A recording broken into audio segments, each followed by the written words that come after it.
당신이 가장 두려워하는 일이 지금 일어나고 있다면 그것은 아마 사랑하는 자식과 멀어지는 것일지도 모릅니다.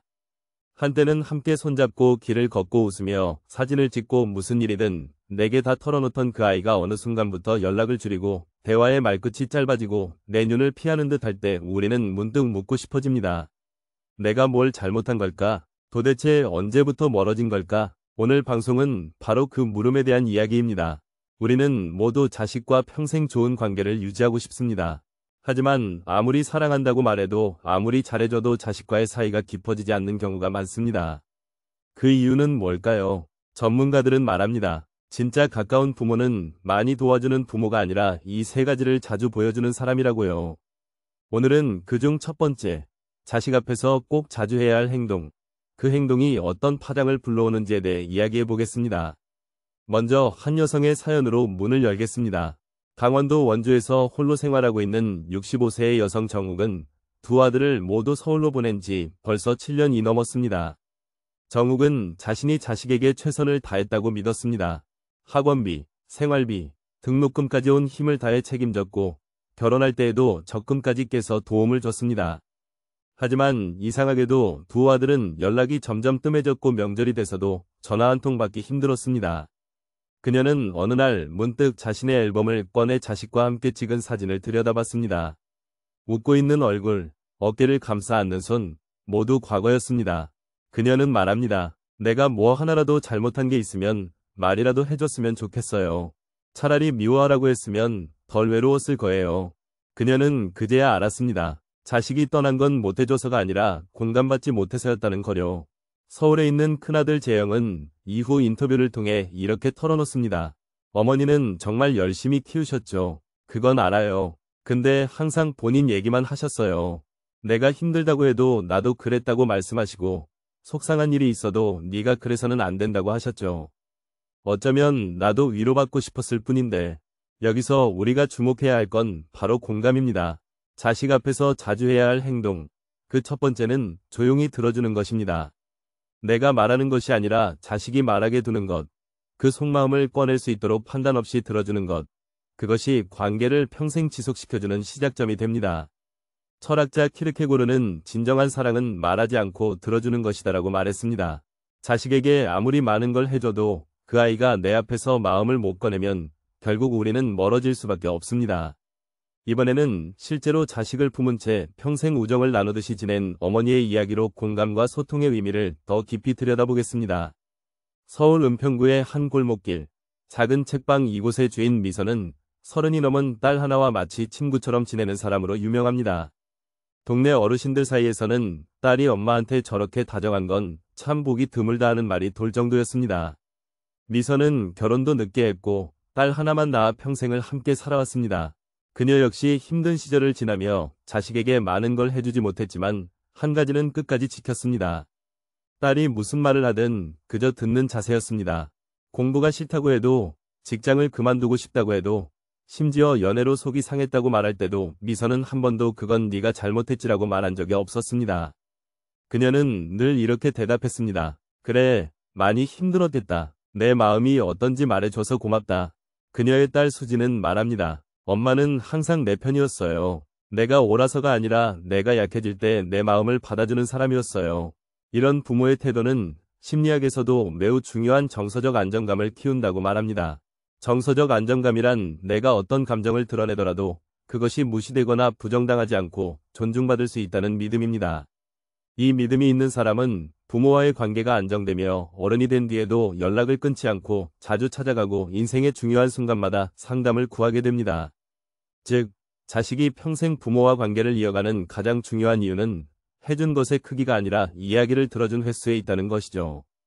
혹시 여러분은 자식의 이야기를 들을 때 얼마나 자주 끼어들고 계시진 않나요? 혹은 조언이나 충고부터 말하고 있지 않나요? 지금이라도 늦지 않았습니다. 어떤 말을 하든 먼저 그래, 그랬구나라고 따뜻하게 반응해보세요. 그 한마디가 자식에게 세상 누구보다 편한 사람으로 여러분을 기억하게 만들 것입니다. 미선의 사례처럼 자식에게 말로 지시하지 않고 행동으로 보여주며 감정적으로 내 편이 되어준 부모는 노년에도 자식과 함께하는 삶을 자연스럽게 이어갑니다. 철학자 마르틴 부버는 말했습니다. 관계란 나는 너를 본다에서 시작된다. 그리고 그 시선은 말보다 오래 남는다. 이번에는 자식과 평생 연락하며 지내는 사람들의 두 번째 특징. 자신의 감정을 자식에게 어떻게 표현하는지를 중심으로 이어가 보겠습니다. 남들은 자식에게 감정을 숨겨야 한다고 말합니다. 속상해도 참아야 하고 울고 싶어도 애 앞에서는 버텨야 한다고 합니다. 하지만 정말 그런가요? 진짜 부모란 무조건 강해 보여야 하는 존재일까요? 부산 해운대에서 만난 70을 넘긴 윤희의 이야기는 그 생각을 바꿔놓았습니다. 윤희는 평생 자식들에게 강하고 단단한 엄마였습니다. 감정 표현을 거의 하지 않았고 기쁘거나 아파도 티내지 않았습니다. 아들이 대학에 떨어졌을 때도 이럴 때일수록 정신 바짝 차려야지라고 말했고 딸이 연애로 상처받았을 때도 별일 아니다. 다 겪는 거다며 넘겼습니다. 하지만 그런 태도는 오히려 자식과의 거리를 만들었습니다. 아이들은 어느 순간부터 고민을 말하지 않게 되었고 중요한 결정도 혼자 해버리곤 했습니다. 그러던 어느 날 윤희는 병원 진단에서 초기 치매 증상을 통보받았습니다. 아무에게도 말하지 않았지만 어느 날 딸과 통화 도중 불쑥 울음이 터졌습니다. 나도 무서워. 정말 두려워. 내가 너 얼굴도 못 알아보게 되면 어쩌나 싶어서. 그날 이후 딸은 매주 시간을 내어 집을 찾아오기 시작했습니다. 아들은 퇴근길에 전화를 걸어 짧게라도 엄마의 하루를 묻기 시작했습니다. 윤희는 말합니다. 내가 약해졌다고 말했더니 아이들이 내게 다가오기 시작했어요. 강한 척할 땐 애들도 마음의 문을 닫았는데 말이죠. 심리학에서는 이를 정서적 투명성이라고 부릅니다. 정서적 투명성은 내 감정을 감추지 않고 있는 그대로 보여줌으로써 관계의 진정성을 더하는 태도입니다. 이 투명성은 약함을 인정하는 데서 시작됩니다. 자식은 부모가 강하다는 이유만으로 가까이 하는 것이 아닙니다. 부모가 진짜 사람처럼 느껴질 때, 즉 슬플 땐 슬프고 기쁠 땐 기쁘다고 표현할 때 비로소 마음을 열게 되는 것이죠. 부모도 사람이란 걸, 감정을 가진 존재란 걸 자식이 인식하게 될 때 그 관계는 더욱 깊어집니다. 혹시 지금 여러분의 감정을 자식 앞에서 너무 자주 감추고 계시진 않나요? 내가 무너지면 안 된다는 생각이 오히려 자식과의 벽을 더 높이 쌓고 있는 건 아닐까요? 정서적 거리란 감정을 참아서 생기는 것이 아니라 감정을 나누지 않아서 생깁니다. 철학자 아리스토텔레스는 공감은 유사함이 아니라 정직한 감정에서 피어난다고 말했습니다. 자식에게 약한 모습을 보이는 건 결코 부끄러운 일이 아닙니다. 오히려 그 순간 자식은 처음으로 부모를 인간으로 느끼고 진심으로 손을 내밀게 됩니다. 이번에는 자식과 평생 연락하며 지내는 세 번째 특징, 바로 존중에 대한 이야기를 전해드리겠습니다. 부모는 자식보다 먼저 태어났다는 이유로 모든 것을 가르치려 듭니다. 하지만 자식이 어른이 되고 자기 삶을 꾸려가기 시작하면 그때부터 부모는 더 이상 가르치는 존재가 아니라 존중하는 존재로 바뀌어야 합니다. 이 지점을 놓치는 순간 관계는 삐걱거리기 시작합니다. 경기도 용인에 사는 72세의 인남은 딸 셋을 모두 출가시켰습니다. 그녀는 평생 자식들에게 예의, 인내, 성실함을 가르쳤고 각각 결혼 후에도 조언과 충고를 아끼지 않았습니다. 하지만 어느 순간부터 딸들과의 연락이 눈에 띄게 줄었습니다. 카톡 답장은 점점 짧아졌고 전화는 먼저 걸지 않으면 오지 않았습니다. 결정적인 계기는 둘째 딸이 이혼을 고민하던 시기였습니다. 인남은 말했습니다. 시댁이 아무리 어렵다 해도 그건 참고 살아야 하는 게 여자의 복이야. 그날 이후 둘째는 연락을 끊었습니다. 아무리 전화해도 받지 않았고 명절에도 오지 않았습니다. 그제야 인남은 내가 그 아이의 인생을 조언이라는 이름으로 통제하려 했구나라는 사실을 깨달았습니다. 이후 그녀는 태도를 바꾸기로 결심했습니다. 막내딸이 육아에 지쳐 하소연할 때 더 이상 이렇게 해라고 말하지 않았습니다. 그 힘들었겠다. 내가 뭘 도와줄 수 있을까? 라고 묻기 시작했습니다. 몇 달 후 딸들의 반응은 놀라웠습니다. 이전보다 연락이 잦아졌고 먼저 전화를 걸어 일상을 나누는 일도 생겼습니다. 막내딸은 말했습니다. 이제 엄마랑 통화하면 마음이 편해요. 예전엔 늘 뭘 잘못하고 있는 것 같은 기분이 들었거든요. 이처럼 부모가 자식을 존중하는 순간 그 자식은 부모에게 다시 다가옵니다. 심리학자 존 고트먼은 가족관계는 권위가 아니라 존중을 기반으로 할 때 오래 간다고 말했습니다. 자식은 더 이상 여러분보다 경험이 적은 존재가 아닙니다. 그들도 하나의 독립된 삶을 살아가는 어른입니다. 그 어른을 나와 다른 한 사람으로 인정하는 순간 부모-자식 관계는 지시에 의한 복종이 아니라 신뢰에 의한 연결로 바뀝니다. 혹시 지금 자식에게 말하고 싶은 조언이 있다면 이렇게 바꿔보세요. 내 생각은 이래. 하지만 내 결정을 존중할게. 무슨 일이 있어도 난 내 편이야. 이 한마디는 자식의 인생을 통제하는 말이 아니라 지지하는 말이 됩니다. 그 말이 반복되면 자식은 어려운 일을 겪을 때 제일 먼저 엄마한테 말해야지, 아빠한테 물어봐야겠다 생각하게 됩니다. 이것이 평생 연락하고 지내는 부모의 마지막 조건입니다.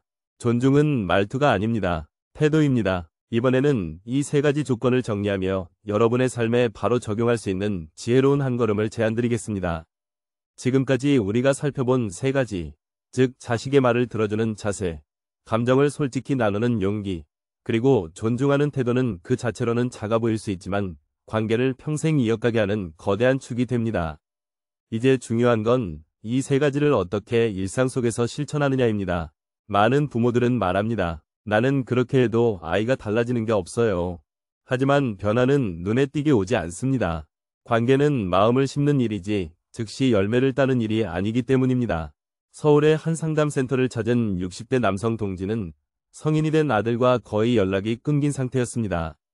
그는 아들에게 성실함, 예의, 책임감을 강조했고 가정에서도 말이 많지는 않았지만 늘 필요한 것들은 채워졌다고 말했습니다.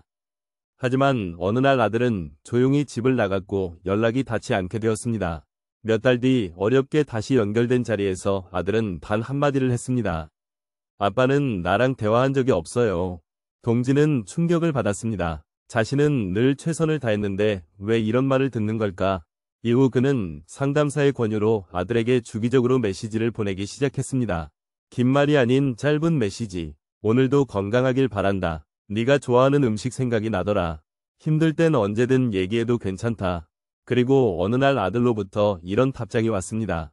고맙습니다. 요즘은 아빠 문자가 기다려져요. 그때 동지는 처음으로 내가 잘못한 건 침묵이 아니라 무관심이었다는 걸 깨달았습니다. 관계는 대단한 한마디로 회복되는 게 아닙니다. 조용하지만 지속적인 표현이 서서히 마음을 녹이고 다시 연결하게 만드는 힘입니다. 심리학자 레슬리 그린버그는 진심은 반복될 때 비로소 의미를 갖는다고 했습니다. 즉, 자식과의 관계도 한 번이 따뜻한 말, 한 번이 눈물만으로 해결되지 않습니다. 시간이 지나며 일상 속에서 꾸준히 나는 내 편이다라는 신호를 보내야 합니다. 그런 의미에서 여러분은 지금 어떤 행동을 매일 하고 계신가요? 하루 한 번이라도 자식에게 연락하고 계신가요? 혹은 그들의 이야기를 먼저 들으려 하고 계신가요? 감정을 숨기기보다 자연스럽게 표현하고 계신가요? 존중하는 태도로 그들의 선택을 지켜봐 주고 계신가요? 이 모든 질문에 완벽한 답을 할 필요는 없습니다. 하지만 오늘부터 조금씩 바꿔보자는 결심 하나면 충분합니다. 그 결심이 쌓이면 자식은 어느 날 이렇게 말할 수 있을 겁니다. 나는 엄마랑 이야기할 때 마음이 편해. 아빠가 요즘 더 다정해진 것 같아. 관계란 결국 느껴지는 것입니다. 설명하지 않아도 전해지는 온기. 그 온기를 만들기 위해 여러분이 매일 해낼 수 있는 한 가지. 오늘은 그걸 생각하며 지금의 하루를 시작해보세요. 이번에는 오늘 이야기를 정리하고 여러분의 일상 속에서 어떻게 작지만 깊은 실천을 이어갈 수 있을지 마지막 인사를 전하며 마무리하겠습니다. 오늘 우리가 함께 나눈 이야기는 그저 좋은 부모가 되자는 말이 아닙니다. 평생 자식과 연결된 삶을 살아가고 싶은 진심 어린 소망에 대한 이야기였습니다. 누군가는 말합니다. 부모-자식 사이는 떨어질 수 없는 인연이라고요.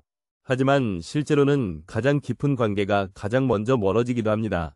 사랑했기 때문에 서운함도 크고 기대가 있었기에 상처도 오래 남습니다.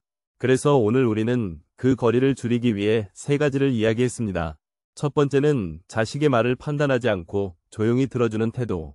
조언보다는 경청, 해답보다는 공감, 그 한 문장 없이도 곁에 머물러주는 힘.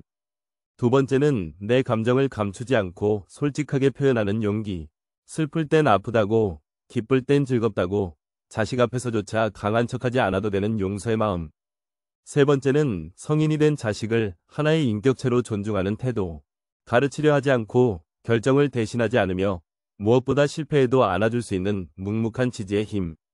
이 세 가지는 돈으로 살 수 없고 말로 증명되지 않습니다. 다만 삶의 태도로, 매일의 습관으로, 그리고 작은 행동의 반복으로 자식의 마음을 열 수 있습니다.